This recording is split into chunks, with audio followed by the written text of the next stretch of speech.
शेवगाव तालुक्यातील मुंगी येथे सूर्यकोटी मल्टीस्टेट निधी लिमिटेड नावाची पतसंस्था पतपेढी काढून पतसंस्थेच्या नावाखाली शेअर मार्केटमध्ये गुंतवणूक करून 1,38,00,000 रुपयांचा गंडा घातल्याची घटना घडली। या प्रकरणी अशोक गणपत शेळके यांच्या फिर्यादीवरून गुन्हा दाखल करण्यात आला।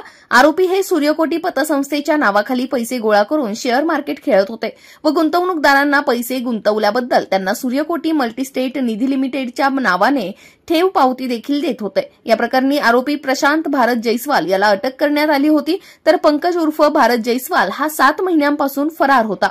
पोलिसांना मिळालेल्या माहितीवरून फरार पंकज उर्फ योगेश भारत जयस्वाल हा फुलंब्री तालुक्यातील वडोज बाजार येथे हॉटेलमध्ये काम करत असल्याची गुप्त माहिती मिळाल्याने पोलीस निरीक्षक समाधान नागरे यांनी पोलीस पथक तयार करून वडोज बाजार येथे आले असता आरोपी पंकज उर्फ योगेश भारत जयस्वाल हा hotel Yuvraj beer bar and permit room या ठिकाणी काम करत असताना त्याला पोलिसांची चाहूल लागताच मोटारसायकलवरून पळून जात असताना त्याला शेवता रोड येथे शिताफीने ताब्यात घेऊन अटक करण्यात आली आहे।